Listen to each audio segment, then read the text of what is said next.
Valve just announced the Steam Machine price, and it's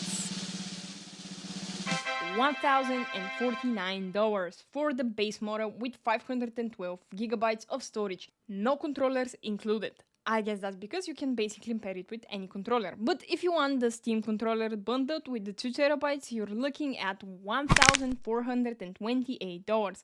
That's, for context, almost as much as PS5 and Xbox Series X combined. So let's talk about what you're actually getting and whether any of this makes sense. Under the hood, the Steam Machine runs a semi-custom AMD processor, a Zen 4 6-core 12-thread CPU paired with semi-custom RDNA 3 GPU with 28 compute units. System memory is 16GB of DDR5 plus a separate 8GB of GDDR6 dedicated to graphics. That memory configuration is actually unusual. It's more common in consoles than in typical gaming PCs, which is an interesting design choice. The machine is a cube, roughly 16 centimeters per side. It runs SteamOS out of the box, but you can definitely install Windows if you want, so. And you'll probably wonder, what's the performance target? It's 4K at 60 FPS, using the AMD FSR upscaling with ray tracing supported. The realistic rendering path for most games is 1440p internally, upscaled to 4K via FSR. But there is a twist. 4K gaming is not really a true statement though. As I watched the new video that Linus Tech Tip posted, it got to my attention that basically what that means is that you can play the newer titles if they are on lower settings with FSR set as low as ultra performance.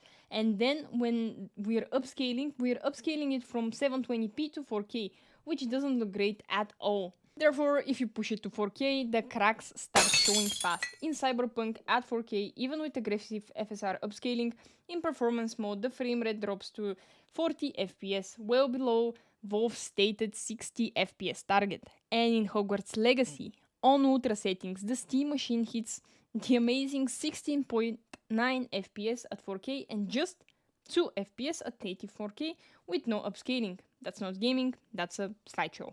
But here's the thing that should genuinely worry people though.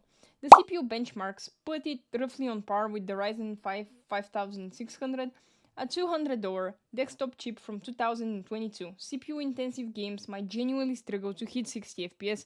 Stalker 2 on low settings with FSR balanced at 4K averages around 46 FPS with 1% wolves dropping to 38. Playable but not comfortable.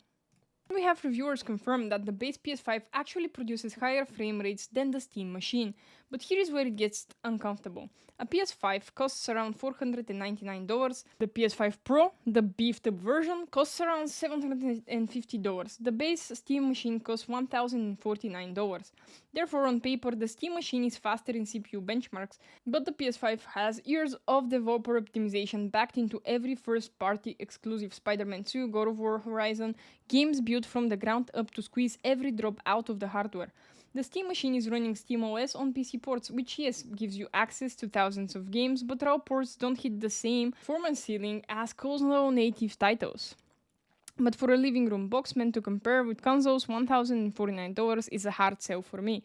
So what's Valve's defense? The memory crisis made it worse. Valve engineer Yazan Aldehat, I'm sorry if I'm mispronouncing that, thought that the final price is significantly higher than the originally planned one, and I think that the originally planned one was around $800. So AI companies bought up the entire memory market, driving up the costs of RAM and SSD to levels nobody saw coming. And one more thing worth knowing, rather than a traditional pre-order, Valve is running a reservation lottery. Signs-ups are open until June 25th, and you need a Steam account in a good standing and at least one purchase made before April 27, 2026. One reservation per household. The initial launch is limited to 20k units. Selected buyers get an email during the week of June 29, so even if you want to spend $1,049, you might not get the chance to.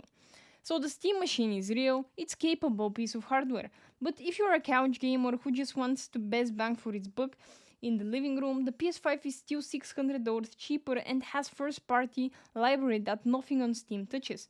Valve built a PC that doesn't pretend to be a console. Whether that's enough to justify the price, it's up to you. Let me know what you think in the comments down below, and thank you for watching. Subscribe if you haven't. Bye bye.